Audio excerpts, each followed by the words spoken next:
Hello welcome back. आज मैं देखूंगा टी ट्रांसमिशन एंड डिस्ट्रीब्यूशन के लेक्चर्स पहला यूनिट से। अब तक हमने इंट्रोडक्शन देखा था, सिलेबस के अंदर क्या क्या पढ़ना होता है ना। तो आज मैं यूनिट 1 से अपने लेक्चर को स्टार्ट करने जा रहा हूं।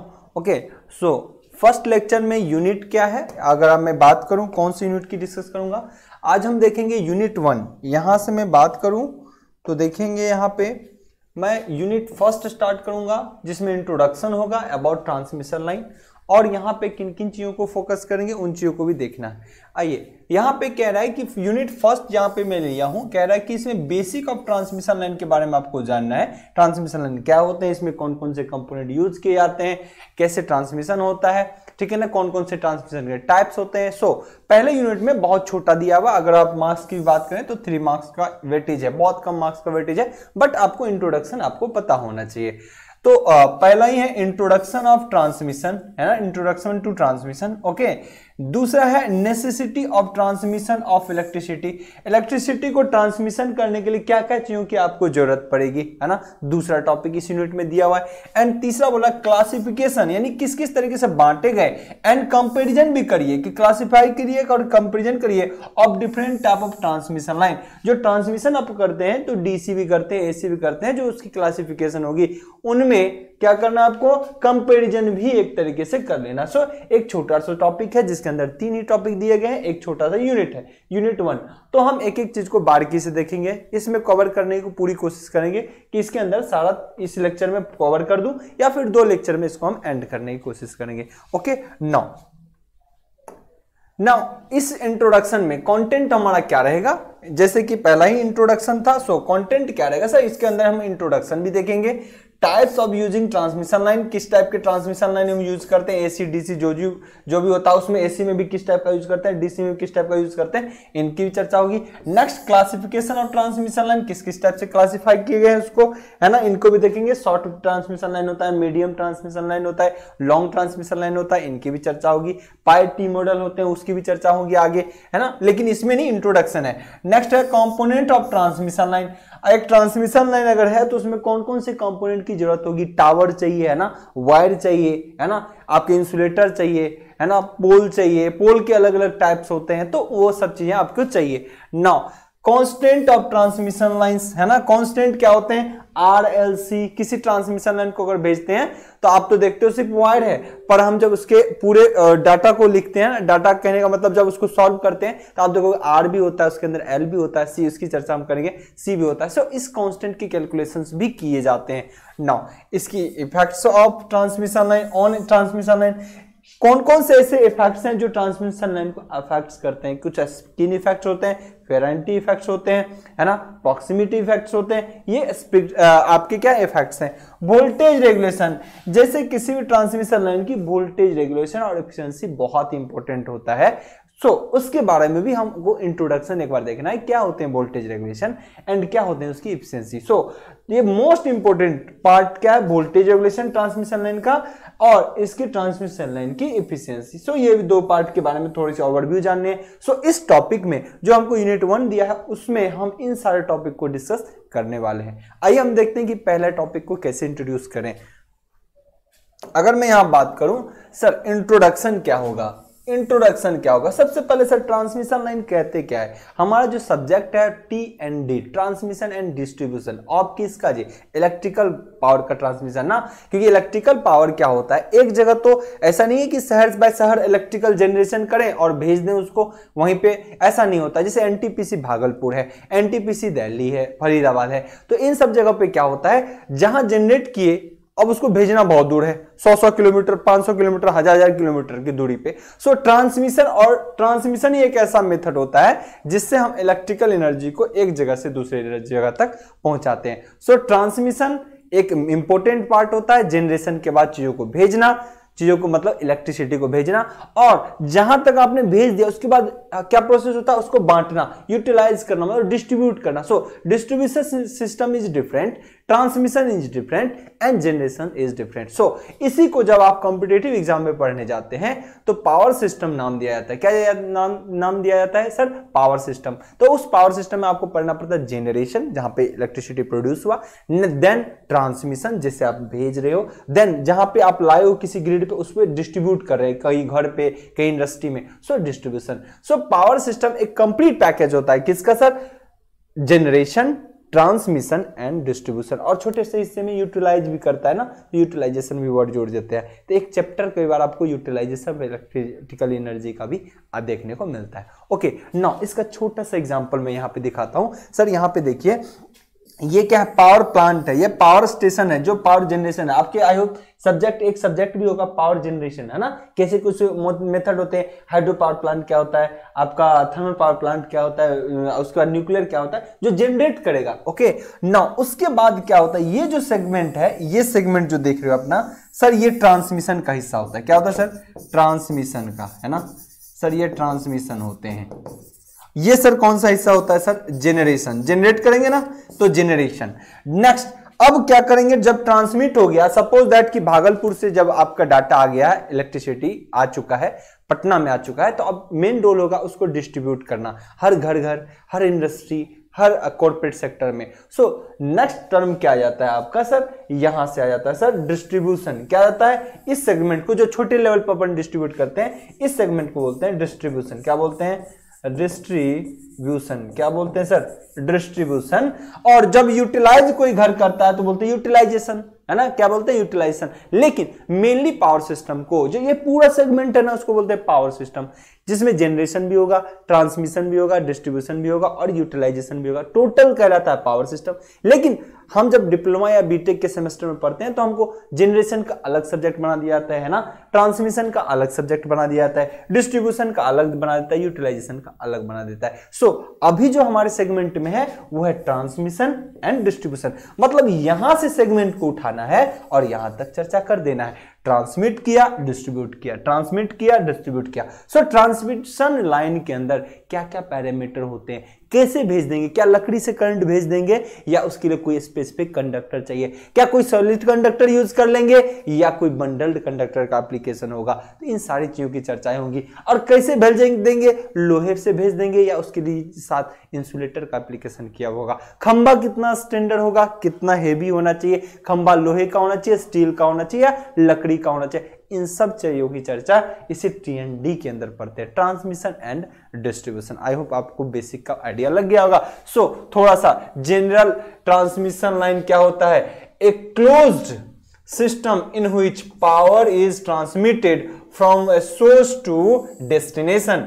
जनरल ट्रांसमिशन लाइन कहते हैं कि किसी सोर्स से किसी डेस्टिनेशन तक, एक क्लोज सिस्टम होता है, किसी सोर्स से किसी डेस्टिनेशन तक पहुंचाने की जो प्रोसेस होती है ट्रांसमिशन लाइन कहलाती है। अक्सर आप देखते हो इस तरह के सेगमेंट में, ये देखो आपके यहाँ पे वायर जा रहे होते हैं, जैसे ये भी ट्रांसमिशन का एक हिस्सा हो सकता है ना, ये भी ट्रांसमिशन। कैसे वायर कहीं से जाते हैं ना, ये देखिएगा यहां से, ये अभी आपको दिख नहीं रहा होगा क्लियर में क्योंकि इमेज इतना क्लियर नहीं है ना, इस तरीके से वायर जा रहे होते हैं ना। तो ये आपका क्या होता है? ट्रांसमिशन का एक पार्ट होता है। A two conductor wire system with the wire in closed proximity providing relative impedance, velocity and closed current return path to the source, है ना, टू दी सोर्स तक। ये क्या है? हमारा एक ट्रांसमिशन लाइन के बारे में एक इंट्रोडक्शन है। सो आपने समझ लिया होगा यहाँ पे कि क्या कहता है एक बेसिक फंडा। ट्रांसमिशन लाइन क्या होता है कि एक जनरेशन से आपके डाटा यानी इलेक्ट्रिसिटी को उठा के किसी डिस्ट्रीब्यूशन तक पहुंचा देना, ये आपका मेन फंडा है। सो यही चीज बोला है, फ्रॉम सोर्स टू लोड। आइए थोड़ी सी और चर्चा कर ले यहाँ पे। सो types of using transmission line. ऐसे ट्रांसमिशन लाइन में जो यूज करते हैं वो कौन कौन से टाइप होते हैं, प्रकार, यानी AC भेजते हैं, DC भेजते हैं, DC में कौन कौन वायर तरीका होता है भेजने का, उनकी चर्चाएं टाइप्स में आते हैं। सो types of using transmission line, कौन कौन से ट्रांसमिशन लाइन के टाइप्स होते हैं? देखिए किसके आधार पे, आप समझिएगा sir. Supply types of transmission line are using, एक तो सप्लाई के आधार पे होता है सर, दूसरा होता है कंस्ट्रक्शन टाइप। के आधार पे ट्रांसमिशन लाइन में जो हम इलेक्ट्रिसिटी डिलीवर करते हैं दो तरीके से, एक सप्लाई के आधार पे सर एसी भेजना है कि डीसी, दूसरा कंस्ट्रक्शन के आधार पे सर अंडरग्राउंड ग्राउंड से एक भेजना है या ओवरहेड भेजना है। जो सर के ऊपर से वायर जाएगा उसको ओवरहेड लाइन बोलते हैं, जो अंदर से जमीन के अंदर हम केबल के थ्रू भेजते हैं उसको अंडरग्राउंड केबल के थ्रू बोला जाता है। ओके, सो टाइप्स कौन कौन से होते हैं ट्रांसमिशन लाइन के? On the basis of supply के टाइप के आधार पे, सप्लाई टाइप के आधार पे ट्रांसमिशन लाइन में जो इलेक्ट्रिसिटी डिलीवर किया जाता है, एक होता है एसी ट्रांसमिशन लाइन और दूसरा होता है सर डीसी ट्रांसमिशन लाइन। पहला होगा हमारा AC transmission line and second one is DC transmission line. ध्यान रखें, आपको एज इट इज जो पढ़ाए जाते हैं वही पीडीएफ आपको कंटेंट में अवेलेबल होगा। नाउ कंस्ट्रक्शन के आधार पे ट्रांसमिशन लाइन की अगर बात की जाए तो सर दो तरीके से इसको बांटा जाता है कंस्ट्रक्शन के आधार पे। सर एक ओवरहेड ट्रांसमिशन लाइन और दूसरा अंडरग्राउंड ट्रांसमिशन लाइन। मतलब कभी आपको जरूरत पड़ा तो ऊपर से भेज लो, लेकिन और कभी जरूरत पड़ा तो अंडरग्राउंड भेज दो, लेकिन अंडरग्राउंड हर जगह एप्लीकेबल नहीं होगा। लॉन्ग डिस्टेंस में कभी अंडरग्राउंड एप्लीकेबल नहीं होता, बेनिफिशियल नहीं होता, क्योंकि इसमें लीकेज करंट बहुत ज्यादा होता है। इसलिए शहरों में, मेट्रो सिटी में ट्रांसमिशन के लिए छोटे अप टू 50 किलोमीटर तक बहुत बेनिफिशियल होता है अंडरग्राउंड केबल। लॉन्ग ट्रांसमिशन में कभी नहीं प्रीफर किए जाते, ये कभी लॉन्ग ट्रांसमिशन में नहीं प्रीफर किए जाते, लेकिन हाँ ट्रांसमिशन के दोनों एक मेथड है। इसीलिए हम कंस्ट्रक्शन के आधार पे बोल सकते हैं कि ये भी वे हो सकते हैं और ये भी वे हो सकते हैं। सो सबसे ज्यादा प्रीफर तो यही किया जाता है, ठीक है ना। तो ये टाइप्स हैं किस तरीके से भेजा जाए। नाउ आइए सर, अब एसी ट्रांसमिशन के जो टाइप्स हैं वो कौन कौन से? एसी ट्रांसमिशन में भी आप देखते हो कहीं 2 बार, कहीं 4 बार, कहीं न्यूट्रल भी रहता है। सो एसी के अलग अलग टाइप्स होते हैं जिसकी चर्चा तो बहुत अच्छे से की जाएगी। अंडरग्राउंड केबल भी आपके चैप्टर का एक बहुत बड़ा ये है, पार्ट है। ध्यान रखना, ये कहने के लिए तो छोटा, ये बड़ा ऐसा चैप्टर है जिसकी हम डिस्कस करेंगे। ये अपने आप में एक यूनिट है, ये अपने आप में एक यूनिट है, ये अपने आप में एक यूनिट है, ये अपने आप में एक यूनिट है, बहुत बड़ा बड़ा यूनिट है ना। सो नाउ अब मैं यहां बात करूं sir single phase AC system. AC transmission में हो सकता है, एसी तो भेजेंगे, उसमें भी कई टाइप होते हैं सर। सिंगल फेज भेजिए, 2 वायर के साथ भेजिए, 3 वायर भेजिए, 3 वायर विथ न्यूट्रल भेजिए, ऐसे भी हो सकते हैं। So sir 3 phase 2 wire system होता है, सॉरी सिंगल फेज 2 वायर, जिसमें 2 वायर का एप्लीकेशन किए जाते हैं, है ना। Now single phase 2 system with mid point earthing, एक में मिड पॉइंट अर्थिंग में भी यूज किए जाते हैं। नेक्स्ट है सिंगल फेज 3 वायर का भी उपयोग किया जाता है। सिंगल फेज हो लेकिन 3 वायर का उपयोग किया जाए, सो ये single phase AC transmission system होता है, single phase AC. Now sir 3 phase AC भी हो गया, एक तो सिंगल फेज एसी हो गया, सर 3 फेज भी भेजना होगा। सो सर 3 फेज अगर भेजेंगे ना तो 3 फेज 3 वायर सिस्टम होता है, 3 phase 3 wire system. And sir 3 phase 4 wire system आपने देखा होगा।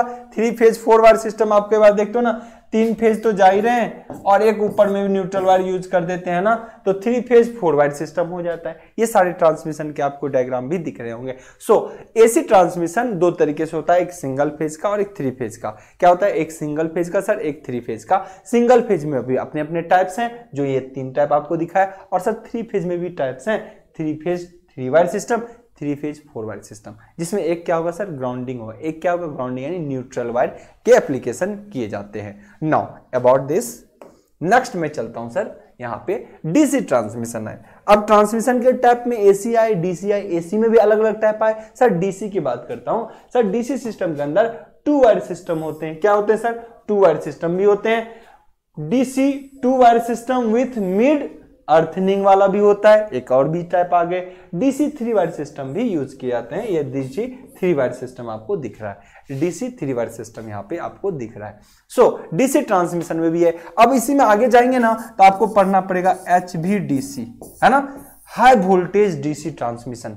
हाई वोल्टेज डीसी ट्रांसमिशन बहुत इसके भी बेनिफिट है, लेकिन जब वोल्टेज लेवल एक लिमिट से ज्यादा हो तो HVDC बहुत प्रीफर कर लिए जाते हैं एज कंपेयर टू एसी। लेकिन एक लिमिट से कम अगर वोल्टेज हो तो एसी ट्रांसमिशन सबसे ज्यादा बेनिफिशियल होता है, उनकी भी चर्चाएं होंगी।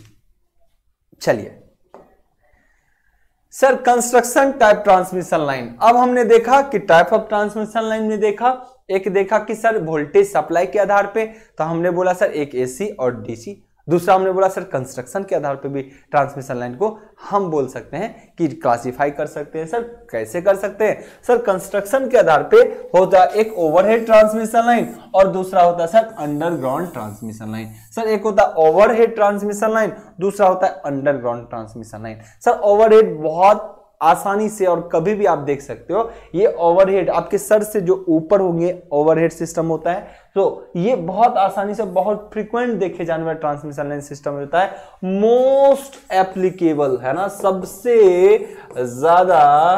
सबसे ज्यादा एप्लीकेशन में यही यूज होते हैं। ओके सो ये आपको देखा जाता। अब ध्यान रखना इसके बारे में, ये तो पूरी एक यूनिट है, कई लेक्चर चलेंगे सर इस पे, है ना, उनकी भी चर्चाएं होंगी। सर अंडरग्राउंड टाइप भी, सर अंडरग्राउंड टाइप में देखते हो ना, वो केबल को आप डालते हो जमीन के नीचे अंडरग्राउंड, ग्राउंड के अंदर। Okay 3 feet 4 feet 5 feet 2 metre 1.5 metre ऐसे से ग्राउंडिंग होता है। जैसे स्ट्रेंथ होगी ना केबल में वायर वोल्टेज के अकॉर्डिंग, है ना, उसके अकॉर्डिंग जमीन में उतने ज्यादा डाले जाते हैं। 9 सर अंडरग्राउंड सिस्टम भी एक ट्रांसमिशन लाइन का है, लेकिन ध्यान रखा सर मैक्सिमम 66 के भी इसकी लिमिट होती है। 66 केबी से ज्यादा इसको डालना बड़ा मुश्किल होता है। अब तो हालांकि इतनी एडवांस टेक्नोलॉजी है कि सर 132 केबी तक भेज देते हैं, है ना, 132 केबी तक इसको भेजने की कोशिश करते हैं, लेकिन 66 केबी हमारा सुटेबल होता है ना। 66 केबी 132 केबी ये ध्यान रखना है। लेकिन सर इसमें और चीज ध्यान रखना है सर, अप टू 50 किलोमीटर इसकी रेंज रखी जाती है। कितनी? Up to 50 kilometre. सो कहोगे सर ट्रांसमिशन भी करे और 50 किलोमीटर, ऐसा कैसा ट्रांसमिशन होगा? ये तो फिर एक पटना से तो कहीं और ज्यादा दूर भी नहीं जा पाएगा, या फिर कहीं और आगरा से कहीं ज्यादा दूर तो नहीं जा पाएगा जी, बिल्कुल नहीं जा पाएगा। इसीलिए इस टाइप के ट्रांसमिशन को मोस्टली मेट्रो सिटी में यूज किया जाता है। कहां पे? मेट्रो सिटी, जैसे दिल्ली हो गई, चेन्नई हो गए, आगे आपका महाराष्ट्र में मुंबई हो गए, ऐसे मेट्रो सिटी जो बहुत बड़े बड़े मेट्रो सिटी हैं, उनमें ऐसी चीजों का एप्लीकेशन किए जाते हैं। अब ऐसा नहीं है कि 720 केवीए के वोल्टेज रेटिंग को भी 700 या 720 केवीए के वोल्टेज रेटिंग को भी हम इससे गुजार दे, ये संभव नहीं है। बहुत ज्यादा लीकेज करंट होगा और चीजें मेल्ट कर जाएंगी, इसलिए इसकी लिमिटेशन है। लेकिन हाँ टाइप तो हो गया ना हमारा, क्लासिफिकेशन तो हो गए इसके आधार पे यानी किसके आधार पे सर? कंस्ट्रक्शन के, ओवरहेड और अंडरग्राउंड, ओवरहेड और अंडरग्राउंड के आधार पे। चलिए एक सेकेंड, आई होप चीजें क्लियर हो चुकी होंगी। चलिए ये कंस्ट्रक्शन के आधार पे है चीजें। Now classifications of transmission line, transmission line की क्लासिफिकेशन कौन कौन से होते हैं? ध्यान रखिएगा, अभी जो मैं सिलेबस में बता रहा हूं ध्यान समझिएगा, पहले चीजों को देख लीजिए, कंफ्यूज नहीं करना, बिल्कुल कंफ्यूज नहीं करना है सर, कंफ्यूज बिल्कुल नहीं करना है। सिलेबस पे आइए। सिलेबस में क्या है सर? एक तो इंट्रोडक्शन आई होप बेसिक समझ चुके होंगे, ट्रांसमिशन लाइन का इंट्रोडक्शन कैसे होता है, जनरेशन होने के बाद जितने सिस्टम है ट्रांसमिट होते हैं, देन डिस्ट्रीब्यूशन होता है। ओके नाउ बेसिक फंडा तो आपको ये चीजें का पता चल गया। सर नेक्स्ट है नेसेसरी ट्रांसमिशन लाइन के लिए, नेसेसिटी ऐसी क्या जरूरत है जिससे ट्रांसमिशन किया जा सके, इनकी चर्चाएं हम करेंगे कि किस तरीके से इंसुलेटर चाहिए, उसमें पोल की सपोर्ट चाहिए, उनकी भी चर्चा करेंगे। नेक्स्ट कह रहा है classification and comparison of different type of transmission line. Classification हमने एक देखा कि एसी-डीसी कंस्ट्रक्शन के आधार पर देखा, है ना, तो ये सारी यूनिट को भी पॉइंट वाइज करने हैं कि क्या क्या पढ़े जा रहे हैं, है ना, ऐसा नहीं कि कंफ्यूज करना है। जो सिलेबस कह रहा है हम उसी के आधार पे आगे बढ़ते जाएंगे। No classification of transmission line क्या कह रहा है? क्लासिफिकेशन ऑफ ट्रांसमिशन लाइन, अगर ट्रांसमिशन लाइन की क्लासिफिकेशन बताए तो है ये जो शॉर्ट ट्रांसमिशन लाइन है ये अपने आप में बहुत बड़ा चैप्टर है, यानी चैप्टर जो है इसके अंदर पूरा कैलकुलेशन होता है, मैथमेटिकल कैलकुलेशन, एबीसीडी पैरामीटर। उसी तरीके से मीडियम ट्रांसमिशन लाइन के अंदर भी आपको एबीसीडी पैरामीटर कैलकुलेशन होता है। यहाँ पे मैथमेटिकल कैलकुलेशन किया जाता है, मैथमेटिकल मॉडलिंग किसके अंदर? लॉन्ग ट्रांसमिशन लाइन के अंदर। तो इन सब चीजों की चर्चाएं बेशक होती रहेंगी। सो शॉर्ट ट्रांसमिशन लाइन की अगर चर्चा की जाए तो क्लासिफिकेशन में ओवरव्यू अगर जानना है सर आपको, तो sir short transmission line, medium transmission line and दूसरा क्या है सर? Long transmission line. 3 ऐसे टाइप होते हैं जिससे हम ट्रांसमिशन के मतलब एक लिमिट बांधते हैं कि इतनी दूरी तक अगर होता है इसको हम बोलेंगे शॉर्ट, इससे इतनी दूरी तक होगा तो ये होगा लॉन्ग, मीडियम, देन इससे भी ज्यादा दूरी पे होगा तो उसको बोलेंगे लॉन्ग ट्रांसमिशन, यानी दूरी के आधार पे हम इसको क्लासिफिकेशन करते हैं। सो क्या कह रहा है? If the shunt capacitance of transmission line can be neglected, shunt capacitance में बता रहा हूं क्या होता है neglected for the purpose of performance analysis of transmission line and the length of the transmission line is up to 80 kilometre, कितना दूर तक, up to 80 kilometre, and having low voltage range is, किस वोल्टेज रेंज भी इसमें कितना होना चाहिए sir, 20 kV से 30 केवी के रेंज। इसका मतलब कह रहा है जब आपका ट्रांसमिशन लाइन सिस्टम है, जो आपका ट्रांसमिशन लाइन सिस्टम है, इसकी दूरी जो होनी चाहिए अप टू रेंज जो होनी चाहिए वो कितना सर, 80 किलोमीटर। ये भी कई पैरामीटर पे डिपेंड करता है, F इंटू एल का कॉम्बिनेशन होता है, जो कैलकुलेशन से मैं आगे बताऊंगा कि अगर आप दूरी बढ़ाते हो तो फ्रीक्वेंसी किस तरीके से घटाना पड़ता है, या फ्रीक्वेंसी घटाना पड़ेगा तो दूरी किस तरीके से बढ़ाना पड़ेगा, ये सारी चीजें होती है। सो F इंटू एल का कॉम्बिनेशन होता है, लेकिन फिलहाल आपको समझना है कि शॉर्ट ट्रांसमिशन लाइन के लिए जो होती है दूरी वो कितने किलोमीटर की होती है जी, 80 किलोमीटर का रेंज रखा जाता है, और इसमें जो वोल्टेज की रेंज रहती है वो 20 केवी से लेके अप टू 30 केवी रेंज।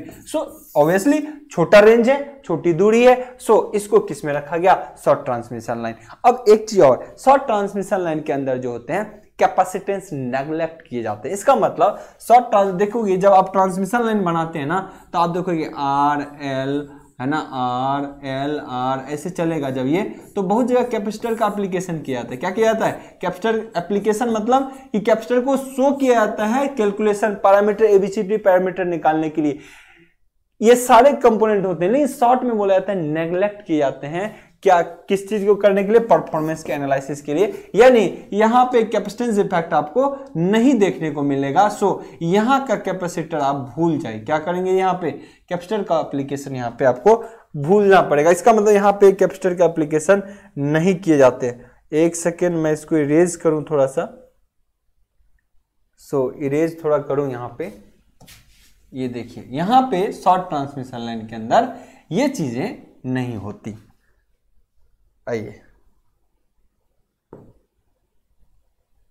यानी शॉर्ट ट्रांसमिशन लाइन में अगर बात करें तो R एग्जिस्ट करेगा, L एग्जिस्ट करेगा, R एग्जिस्ट करेगा, यहाँ R कर दो तो R L एग्जिस्ट करेगा, लेकिन कैपेसिटेंस जो होता है वो नेग्लिजिबल होता है। क्या होता है, नेग्लिजिबल। ये शॉर्ट ट्रांसमिशन लाइन को रिप्रेजेंट करता है। क्या करता है, शॉर्ट ट्रांसमिशन लाइन को। नेक्स्ट सर बात किया जाए सर मीडियम ट्रांसमिशन लाइन। क्या होता है सर, मीडियम ट्रांसमिशन लाइन, है ना। इसके लिए कहते हैं, देखिए, the transmission line which capacitance can be assumed, यहां पे कैपेसिटेंस को क्या किया जाएगा, एज्यूम्स किया जाता है, टू बी ओनली एट 1 और 2 point and length greater than 80 kilometre. यहां पे 1 और 2 पे क्या कर रहा है, आपको कैपेसिटेंस इफेक्ट कंसीडर करना पड़ेगा, और लेंथ जो होगा वो मोर देन कितना होगा, आपका 80 किलोमीटर होगा। कितना जो होगा, मोर देन 80 किलोमीटर के लेंथ को बोला जाता है आपको क्या, medium transmission line. And less than 200 kilometre, 80 kilometre से ज्यादा और 200 किलोमीटर से कम। And transmission line having high voltage like 100 kV to 150 kV, 100 kV to 150 kV, इसको क्या बोलते हैं, मीडियम ट्रांसमिशन लाइन। इसको क्या बोलते हैं जी, मीडियम ट्रांसमिशन लाइन। ध्यान रखें क्या रेंज बताया गया सर, इस बार बोला गया सर कि अगर दूरी 80 किलोमीटर से ऊपर लगभग 200 किलोमीटर से नीचे रहे, अप टू कितना किलोमीटर जी, 200 किलोमीटर के रेंज में अगर रहता है आपका ट्रांसमिशन लाइन सिस्टम, लेकिन वोल्टेज लेवल भी लगभग क्या है, औसतन ये वेरी कर रहा होता है 100 kV टू 150 kV रेंज में, इसको कहता है मीडियम ट्रांसमिशन लाइन। क्या बोलते हैं, मीडियम ट्रांसमिशन लाइन। इससे भी हैवी ट्रांसमिशन किए जा सकते हैं। इंडिया में 765 kV ट्रांसमिशन भी पॉसिबल हो रहा है और संभव भी है, किया भी जा रहा है। नो, सो वो लॉन्ग ट्रांसमिशन लाइन में आ जाएगा। सो आपका मीडियम क्या हो गया, इसके अंदर बोला है कि कैपेसिटेंस इफेक्ट कंसीडर किया जाता है। इसका मतलब कि ये अगर इंडक्टर है, रेजिस्टेंस है, इंडक्टर है, रेजिस्टेंस है, तो कहा जाता है इसमें कैपेसिटर को कंसीडर करना पड़ेगा। क्या करना पड़ेगा जी, कैपेसिटर को कंसीडर करना पड़ता है। ये कैपेसिटर कभी लगाए नहीं जाते, ध्यान रखिएगा। ट्रांसमिशन लाइन में तो आप सिर्फ वायर देखते हो ना, क्या देखते हो, वायर। क्या उसमें कहीं कैपेसिटर लगाया जाता है, नहीं। वो कंपनसेशन के लिए अलग से कहीं कहीं ग्रिड के पास यूज किए जाते हैं, लेकिन सब जगह वायर तो आप देखते हो ना, स्ट्रेट लाइन में वायर ही जा रहा है। कहीं इंडक्टर लगाया जाता है, नहीं। कहीं कैपेसिटर लगाया जाता नहीं, लेकिन इसे इफेक्ट प्रेजेंट होता है ट्रांसमिशन लाइन में। इसलिए डिस्ट्रीब्यूटेड पैरामीटर की बात करते हैं सर्किट थ्योरी के अंदर। चलिए चीजें वो तो अलग है, फिलहाल मैं बात कर लूं, वहां पे बोलते हैं KCL KVL is not applicable in distributed parameter. So transmission line में कभी भी क्या होता है, केसीएल केवीएल का एप्लीकेशन आप डायरेक्ट नहीं करते। सो लॉन्ग ट्रांसमिशन लाइन के अंदर मैथमेटिकल मॉडलिंग किए जाते हैं। ओके, नाउ चलिए वो भी चर्चाएं होंगी। सो अगर मैं बात करूं यहां पे आपको कि क्या है इसका केवीए रेटिंग, इसमें बोला 100 केवीए टू 150 केवीए। नेक्स्ट इसमें बोला कैपेसिटर को कंसीडर करना पड़ता है, यानी दो तार के बीच, कैपेसिटर क्या होता है सर, दो वायर के बीच, दो प्लेट्स के बीच जो चार्ज डिफरेंट वोल्टेज रहेगा तो उसमें क्या होता है, चार्ज स्टोर करने की कैपेसिटी हो जाती है, इसलिए इसको क्या बोलते हैं, कैपेसिटेंस इफेक्ट। क्या बोलते हैं जी, कैपेसिटेंस इफेक्ट। सिमिलरली दो हेवी वोल्टेज वाला वायर, ये देखिए दो वायर है, हेवी वोल्टेज कैरी कर रहा है, सो ये दोनों तार के बीच कैपेसिटर इफेक्ट जनरेट हो जाता है। क्या पता है, कैपेसिटेंस इफेक्ट जनरेट हो जाता है। सो बोलता है ऐसे कंडीशन में आपको कैपेसिटर कंसीडर करना पड़ता है, तभी जाके एबीसीडी पैरामीटर कैलकुलेट करते हैं। नाउ नेक्स्ट कहता है लॉन्ग ट्रांसमिशन लाइन होते हैं। सो इसमें क्लासिफिकेशन में थर्ड क्या है सर, लॉन्ग ट्रांसमिशन लाइन। क्या कर रहा है, the transmission line in which capacitance is assumed to be distributed uniformly. Capacitance क्या करना पड़ेगा, डिस्ट्रीब्यूट करना पड़ेगा यूनिफॉर्मली हर जगह, यानी ठीक है ना, over the length of transmission line and the transmission length greater than the 200 kilometre से ऊपर वाले जो दूरी होंगी वहां पे हम कहेंगे लॉन्ग ट्रांसमिशन लाइन, इसको कवर रखा जाए। Okay, so voltage range is up to 150 kilometre, कितना, सॉरी 150 केवी, कितना 150 केवी, और इससे भी ज्यादा, ये तो कम वोल्टेज रेंज बोला गया है, क्या है, इससे भी ज्यादा इंडिया में फिलहाल अगर बात की जाए तो 765 केवी ट्रांसमिशन जो होते हैं वो पॉसिबल है, वो किया जा रहा है। ओके, नौ अगर मैं बात करूं तो ये लॉन्ग ट्रांसमिशन लाइन, यहां पे एक चीज अब क्या बोला गया कि जब ट्रांसमिशन लाइन की यहां पे चर्चाएं होंगी, जब भी ट्रांसमिशन लाइन की चर्चाएं होंगी और इसके परफॉर्मेंस का एनालिसिस किया जाएगा तो कैपेसिटर हर जगह क्या होता है, यूनिफॉर्मली डिस्ट्रीब्यूट होते हैं। कैपेसिटर हर जगह क्या होता है, यूनिफॉर्मली डिस्ट्रीब्यूट होते हैं।